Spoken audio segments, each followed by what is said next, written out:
Welcome back, everybody. So, in today's video, we are going to start the last chapter of this series, that is object-oriented programming.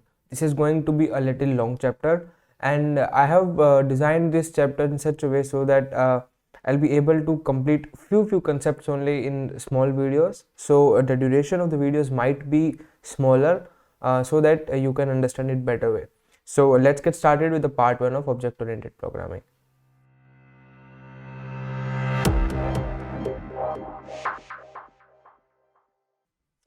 So first of all, I have written down everything. I will not code much about in this video. I have just written down all the statements which I want to reach out to you. I already written it because I don't want to miss out on any important concepts, right?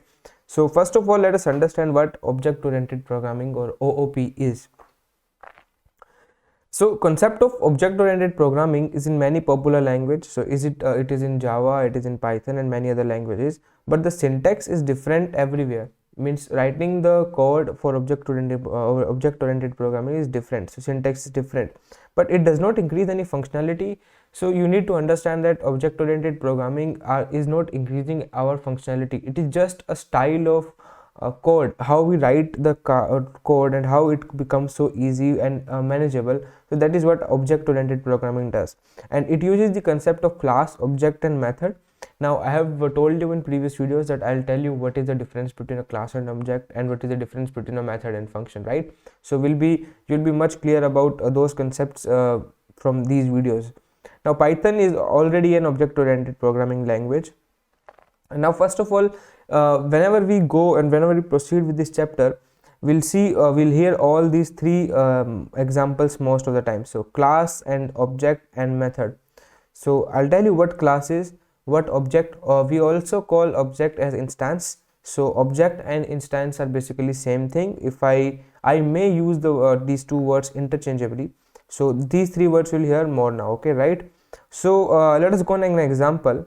So we have three lists, right? All the three are list. First one is the flow rate, which contains the barrel per day in flow rates in barrel per day. Then second list alphabets, which contains string, and the third one is the string name mix, which contains a float value, integer value, and a string as well, right? So it have all kind of data types. Now all above are different objects, but all belong to the same class, that is a list. So understand, so list is our class. Means if we know list, we will know that okay, how to write a list. It has the same syntax.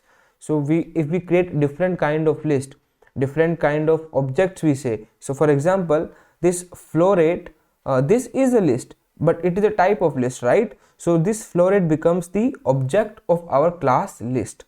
So list is a, we have, if I say the what is class, so class is basically a blueprint. So whatever type, whatever object we create, means whatever kind of list we create, it will have the same syntax for everyone, for every object. So this flow rate is also an object, this alphabets is also an object of a list, and this mix is also an object of list. Let's say I create another string, another list, let's say list underscore one list one, and my list, this is also an empty list, right?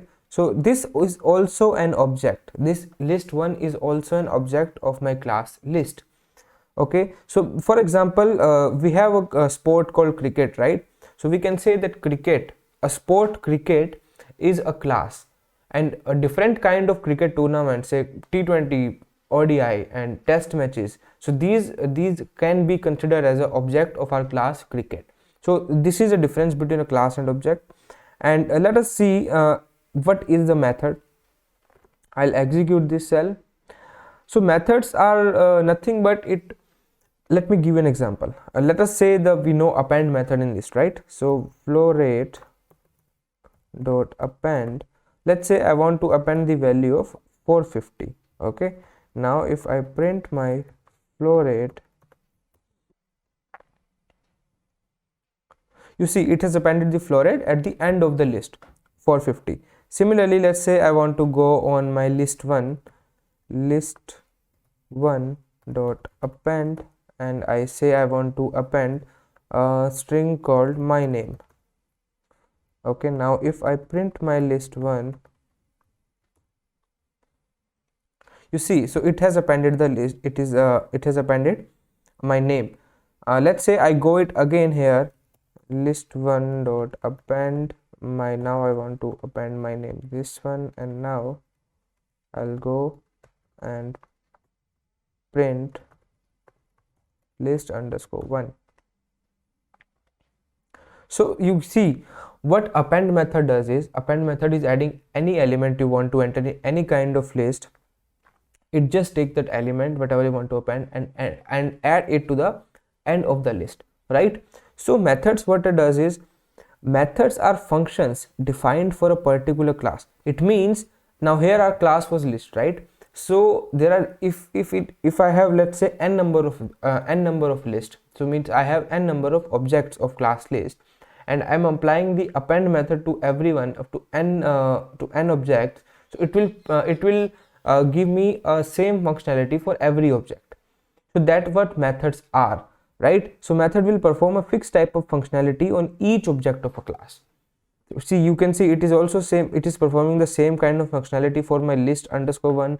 It is also performing the same functionality for flow rate and flow underscore rate. You can if I apply the same append method to this mix and alphabets, it will also give me the same kind of functionality. So these are what methods are. So what we can say is that strings, tuples, dictionaries, all these are already created classes. All these are inbuilt classes in Python. List is also there. Res, all dictionaries and lists are, all these are already created classes. We have been already working with object oriented programming. It is just now that I'm telling you that this is what known as object oriented programming, right? So yes, so if you still not get better clarity, in the coming videos what we'll do is we'll see how to create different classes and different objects of our own which are not inbuilt. So you'll with the coming videos, as we go proceed on this chapter, I am sure that you will get the better clarity. So I'll see you guys there, and thank you for joining this lecture. I'll see you there. Thank you.